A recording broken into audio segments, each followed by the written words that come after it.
How can you possibly compete on YouTube when there's a chance you have this guy in your niche with a Netflix film, or this guy with 15 best-selling books, or future billionaires? With the level of talent on the platform, along with over 120 million other channels now, all competing for your attention, is it too late to try and grow a business on YouTube now? Well, yes, it is. Unless you go to war with your French army. Ooh la la, let me explain. So in 1415, when a French army 5 times the size of King Henry's attacked, he couldn't compete. So he came up with a plan to position his troops in a narrow muddy field flanked by forests. So this forced the French to attack through a bottleneck, and the wet ground and the cramped conditions slowed them down so much they couldn't escape the arrows of the English longbowmen. And the massive French army was defeated. But what's that got to do with YouTube, Ed? Well, Henry knew that playing the same game as a much bigger army would only see him fail. So instead, he found the way to create an unfair advantage that could defeat them even though he was much smaller. And this is how you get your business traction on YouTube now the competition is so flipping fierce. Not by firing arrows at the French, don't do that, but by working out how to create your own unfair advantage so you can actually compete against the top 1% and everybody else. So let me show you 3 ways to do that and the big trap that you must avoid, which sadly most people seem to be falling into right now. Starting with the first. So this is Gary. He has a YouTube channel about UK economics, and at one point he was one of the top traders in the world. He has a best-selling book and gets millions of views on his interviews and big views on his channel too. And of course he makes videos in his kitchen with almost no editing, and he just talks to camera with no script because he's just so f***ing brilliant. So why would you listen to anyone else on a similar topic? Surely no one else can compete. Well, meet Damien. He's a normal guy who's not a world-famous trader, and he doesn't have a book, but what he does have is a channel that brings back hundreds of thousands of people every week in the same niche, because he's worked out how to create his own unfair advantage that enables him to compete. To show you how he's done it, I'm going to play you a clip from one of his videos, and then I'm going to break down 3 reasons it enables him to win in a very tough space. See if you can guess them. This is genius. I want to help you visualise just how big the growth in property prices has been in the last few decades. But a home you can afford seems increasingly hard to find. To do that, I've got some P's, quite a lot of P's.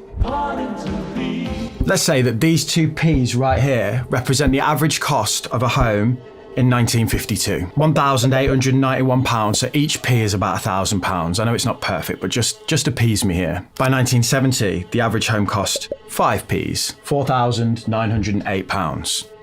This is where things start going a bit mental. By 1988, that same home is 58 Ps, £58,000. 30 times more expensive than that home in 1952. But that's nothing.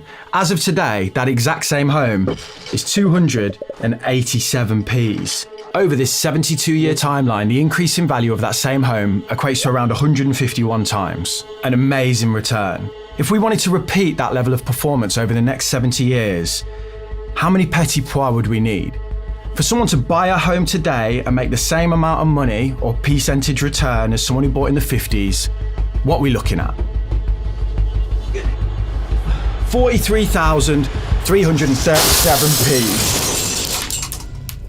£43,337,000. Okay, so first, Damien could have used a graph to show you the massive change in house prices, and that would have been okay. But when he pours out the P's, how did you feel? The sheer quantity of the P's is really shocking, and it hammers home the issues in a way that words or charts alone cannot. So this is what makes Damien a genius, because when you try to explain a problem that isn't physical, like numbers, it can often get confusing for viewers. But when you use props to show that problem in a 3-dimensional way, viewers can now see it and easily understand it, which keeps them hooked as a result. And that is Damien's unfair advantage that enables him to compete against world-class traders, because he makes a topic that most people find boring and confusing easy to understand and fun. The next thing he did in that clip turbocharges this unfair advantage. And it was when he did this. I know it's not perfect, but just appease me here. Now, usually puns aren't given much prestige, but because they were carefully peased throughout the metaphor,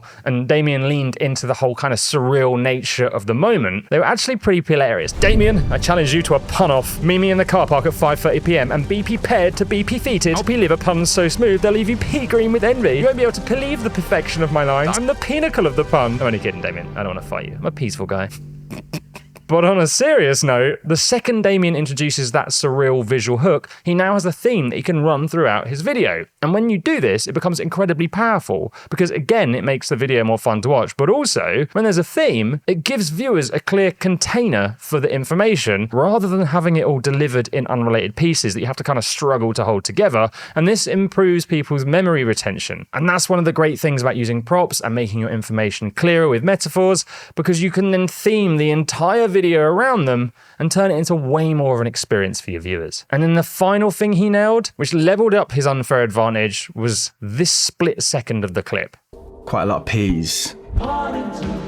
Now, you might not have any idea at all what on earth that meant, but this is important for YouTube, so pay attention. So for anyone aged 30 plus in the UK, the Poddington Peas was an iconic kids cartoon from the 90s with a theme tune pretty much any millennial can remember all the words to. They call the Poddington Peas. So that split second of nostalgia triggered positive emotions for the viewers. It takes them back to a happier time of warmth and joy in their childhood, which makes nostalgia really powerful. But not only that, nostalgia enhances the social connection between a creator and a viewer because they have a shared interest and memory. And this sort of thing makes people comment more. They'll say things like how they used to love the show too, which gives YouTube a sign that they should keep pushing it as well. Now, of course, you might be clueless to who the Poddington Peas were. That doesn't really matter because Damien's only after UK viewers, and I'd imagine millennials are his main target audience too, so a reference like that would have been more of a hit than a miss. So props, nostalgia, and theming your content are all weapons that allow Damien to defeat his French army, Gary. Only kidding, they're not against each other. So let's look at the next way to create your unfair advantage. And you're gonna like this because right now there is no bigger opportunity on YouTube for businesses than what I am about to show you. This took my client from 300 to 100,000 subscribers in weeks because they were smart enough to use it. And to show you how it works, I wanna introduce you to this guy. This is Kevin. He recently started to blow up his channel because he jumped on this too. Now, before his massive growth spurt, Kevin had been making videos about making YouTube videos, and his competition was, well, Mr. Beast's favorite YouTube guru, Paddy Galloway, and then the man with 32 gold play buttons and a best-selling book on YouTube, Daryl Eves, and then vidIQ and Think Media, and well, this clown, me. So how did Kevin compete against his French army to get much faster growth? Well, it's actually really simple. Does your mum or dad watch YouTube now? Mine do, probably more than TV. Hi mum, hi dad. No, I'm not drinking Guinness whilst I film again. One sec. In fact, there are millions of people in their 40s and their 50s and their 60s and their 70s watching YouTube, and nobody's really been catering to them in so many different niches. And it's why when Kevin age targeted in his titles and thumbnails, he blew up, because suddenly someone who's similar to his viewers, who have the same fears, goals, and problems, is making highly relatable videos for that audience. And I don't know about you, but as much as I admire the wonder kids on YouTube like Iman Gadzi, I don't watch them because I just don't relate to someone in their early 20s anymore. And as a creator, as much as I try to be down with the kids, they just don't respect me either.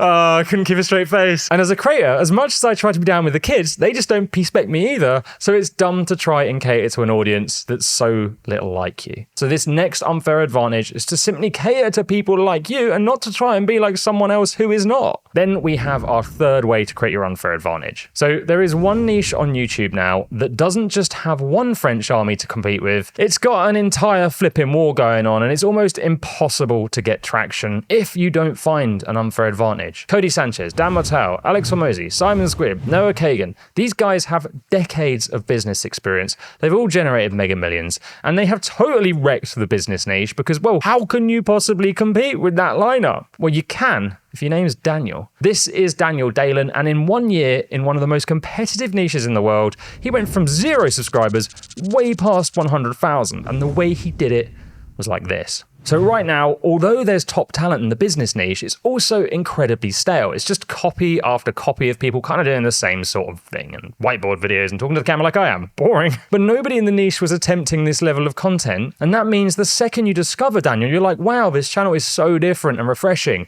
and it makes him way more memorable. And that is why this next unfair advantage is all about just trying to create your own very unique style that sets you apart from everyone else in the niche. Nicholas Crystal made cinematic Netflix style content that went all in on this. and he blew up. Finzar went big on comedy and story and pulls in views nobody else comes close to in the editing niche. And The Life of Reza blew up doing things very differently too. All of these examples rely heavily on story, showmanship, and going the extra mile. Nobody else will, and that is what gives them their unfair advantage, because nobody else will go that far. It's actually how I blew up on Film Booth too. I put in so much work, I was like, oh, one day someone's going to come and do this better than me. And they didn't, because it was so much work. But how do you develop your own unique style to defeat the army? Well, like this. So let's say you love watching Matt Devilla, Graham Stephan, and CarWow. What you do is you try to emulate what you love most about those channels, but in your own videos. So I might try to copy Matt Devilla's cinematic look, Graham Stephan's script structure, and then Matt Watson from CarWow's silly little jokes and presenting style.